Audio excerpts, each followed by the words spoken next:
श्री मुक्तेश्वरानंद सरस्वती महाराज ने आज एक पत्रकार वार्ता के दौरान महाराष्ट्र विधानसभा चुनाव के नतीजों पर प्रसन्नता व्यक्त की। उन्होंने कहा कि महाराष्ट्र की गौ भक्त हिंदू जनता ने मतदान के पाप पुण्य के विचार को समझा और गौ भक्त की श्री एकनाथ शिंदे को भारी मतों से विजयी बनाया।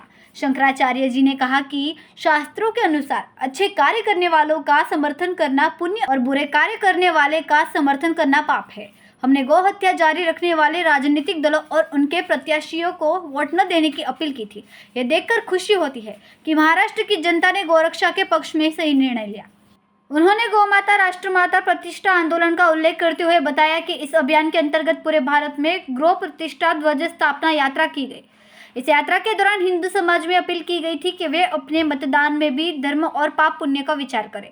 शंकराचार्य जी ने कहा कि आज युग में जब रणनीति को धर्म से ऊपर समझा जाता है, महाराष्ट्र की जनता ने हमारी अपील को सम्मान दिया। शंकराचार्य जी ने शास्त्रों का हवाला देते हुए कहा कि गौ हत्या से संबंधित हर व्यक्ति, चाहे वह अनुमति देने वाला हो, मांस काटने वाला हो, खरीदने बेचने वाला, पकाने या परोसने वाला, सभी पाप के भागीदार होते हैं। उन्होंने जोर देकर कहा कि गौरक्षा के लिए स्पष्ट और मजबूत रुख अपनाने वालों का समर्थन करने से पुण्य प्राप्त होता है। अंत में महाराष्ट्र के हिंदुओं को धन्यवाद देते कहा कि उनके निर्णय ने यह सिद्ध कर दिया है कि धर्म के प्रति जागरूकता आज भी समाज में मौजूद है। ये जीत सिर्फ राजनीतिक नहीं बल्कि धार्मिक और सांस्कृतिक विजय भी है। मानित पत्रकार बंधुओं, सदा की तरह आज फिर श्री विद्या मठ के इस पवित्र प्रांगण में आपका स्वागत है।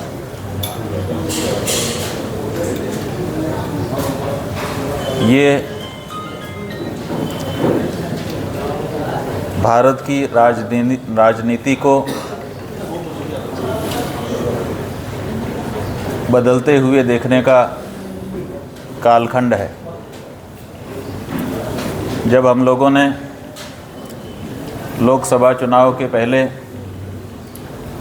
ये कहा था कि शास्त्र के अनुसार मतदान करने से पुण्य भी हो सकता है और पाप भी हो सकता है, तब लोगों ने इसको बहुत ध्यान से नहीं सुना था और इसीलिए इसका जो प्रभाव है वो दिखाई नहीं दिया था। लेकिन धीरे धीरे जैसे जैसे ये बात जनता में संप्रेषित होती गई, वैसे वैसे लोगों ने इस बात को समझा। हमारा शास्त्र कहता है,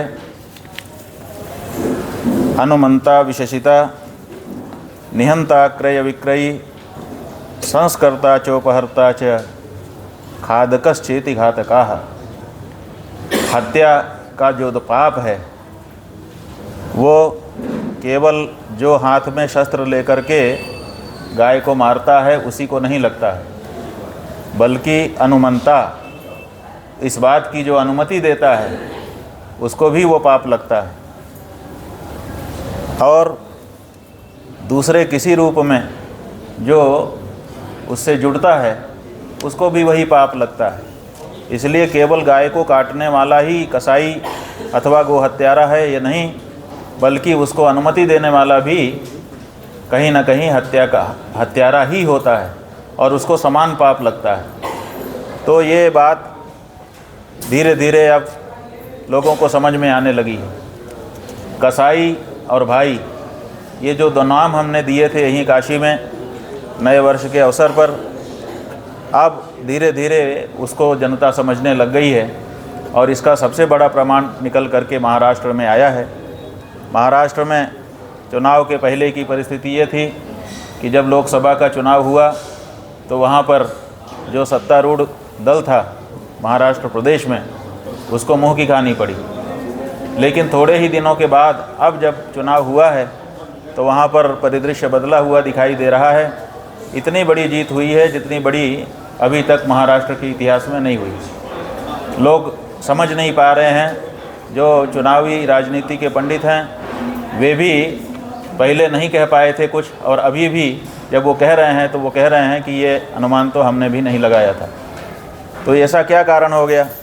लेकिन हम लोग पहले से जानते थे कि ये होगा, क्योंकि महाराष्ट्र के मुख्यमंत्री एकनाथ संभाजीराव शिंदे ने गौ माता को राज्य माता घोषित करते हुए जो सम्मान गौ माता को प्रदान किया था, गौ माता उसके लिए लंबे समय से इच्छा करती थी और उनके द्वारा जब वो सम्मान दिया गया तभी लोगों का मन इतना प्रसन्न हुआ कि लोगों ने ये मन में ठान लिया कि गौ माता को सम्मान देने वाले इस व्यक्ति को और इसके गठबंधन को फिर से मौका देना चाहिए और इतना बड़ा बहुमत उनको दे करके आज उनको विजयी बनाया है।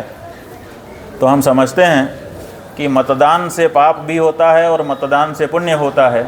ये जो बात है ये जनता के मस्तिष्क में धीरे धीरे आने लगी है और गौ माता को सम्मान देने वाले दल को उस गठबंधन को आज वहाँ पर जो बहुमत मिला है वो गौ माता के आशीर्वाद का। संवाददाता कपिल नायक, BHP न्यूज़, केदारघाट।